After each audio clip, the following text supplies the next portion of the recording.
Hi everyone, this is Dr. BethAnne KW. I am an intuition guide and I teach others on intuitive living and embodying their intuition. And if you don't know me, I also live in the jungles of Kauai, so there's often roosters in the background of my videos making their presence known. So we're talking about the topic of intuition for the month of October, and we will be exploring different questions and ideas around intuition. And today I want to talk about imagination versus intuition and how do we know the difference? Because that's usually the first question I hear when I am mentoring women on developing their intuition. And that is, well, how do I know it's not just my imagination? And I get it, right? We're all such skeptics, and we want confirmation and we want validation, and we also want to be in integrity and know that we're not just making it up. So it's a really legitimate, valid question to ask. So I'm going to break it down in a few simple ways. First of all, I actually think our imagination has so much incredible value. It's an incredible tool. Make-believe in our mind and daydreaming is an amazing way to help the body relax. It's an amazing way to open up the mind, to have a sense of other realms and imagine the possibilities of what might be. So I actually think just daydreaming and like going into the imagination and reading like fantasy and imaginative things, I actually think that right there is a really good intuition practice because it's opening the mind, and we need to open our minds in order to open our intuition. But how do we know if it's just pure imagination? I believe it's pure imagination when we don't receive additional confirmation. So what often happens when our intuition is speaking to us is that it's not a one-time deal. It's not like our intuition is only going to speak once and then it's going to go quiet. And if you missed it, that's it. It's not going to come back and tell you that. Your intuition is your voice of soul. Your voice of soul wants to speak to you. Your intuition is also your interface with the spirit world. The spirit world wants to speak to you. So there's not like a game that's going on where it's only going to speak once, and if you missed the boat or you questioned it, everybody clams up and too bad you didn't get it. The spirit world and our soul is actually quite a chatterbox. It's just on a more subtle frequency, but you are so supported. We're so supported by our soul, and we're so supported by spirit. They want us to be supported.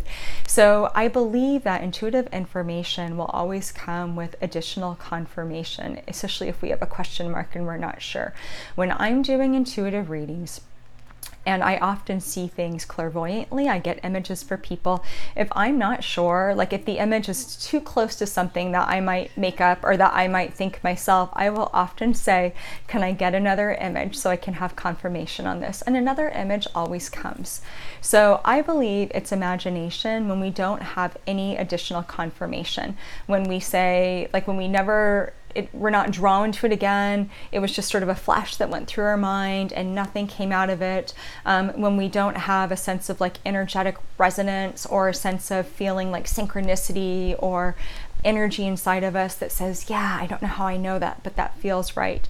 That's when I think it's most likely to just be like our mind kind of flitting through ideas, and it wasn't really an intuitive hit that we could like sink into, because spirit wants us to be in our intuition. Our soul wants us to be in our intuition. So we will always get confirmation, always get confirmation. So that's the biggest way I think to distinguish between. Now, part two of this is that there is overlap between our imagination and our intuition, because our imagination often is a channel for how intuitive information comes through. So going back what I said to being clairvoyant, I see pictures and images for other people. I see pictures and images around other people. I don't walk around doing that all the time now because I know how to shut it off. But when I want to tune in, that's the imagery that will often come in. That's my strongest intuitive gift, followed by by feeling. I'm an empath, so I will feel too a really strong energetic resonance and feeling that comes with it. And I will often have like a thought, claircognizance that also comes, some sort of knowing or understanding. So sometimes we receive information and we get a picture, we might be reminded of a song or a movie or something. We might have like a thought flash in the head, like a text message that just pops up and you think, what was that? And it's this little inclination that comes in. So our imagination can be a channel for intuitive information. And again, the way that we can know it's true intuitive information is that we will receive confirmation. We'll either feel it, we'll feel it in our gut, or we just say, I don't know if I can trust this, if this is the right thing for me, like bring me confirmation. And whether we get it in the moment or we just keep living our life and paying attention, we'll start to see something show up that is meaningful to us, that helps bring us confirmation.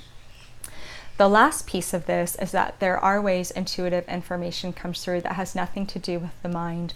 Our body often feels intuitive information. People might feel something in their stomach. They might feel something in their heart chakra area. Some people are really somatically hardwired, so they feel the intuitive information in their body. They also might have a sense of like emotions. Emotions can be intuitive information. And like I talked about, like energetic resonance, where it just feels right or it feels wrong or there's something in the gut. So there's ways that intuitive information comes through that's not through the imagination, but it's like really anchored into the body and the heart chakra and the solar plexus. In my experience, most people when they start working with their hey rooster, most people when they're really trying to work with their intuition, they'll feel something. If they get like an image or they have something come through their mind, they'll feel a sense of presence. They might feel resonance within them. They might get tingles. They might get chills. They might hear a rooster in the background being like, yeah, girl, you're right on. Keep teaching it. Like something happens that is like additional confirmation. Our intuition speaks in multiple ways. So it's usually not just one thing. It usually something else will back it up and say, yes, keep listening to this. Keep leaning into the inclinations and following these cake crumbs of soul. So I will end with that for today. Thank you so much for being present in this space. If you enjoy my content and you haven't subscribed, please feel free to. And I've got more stuff on intuitive living on my website, BethAnneKW.com. All right, aloha and light.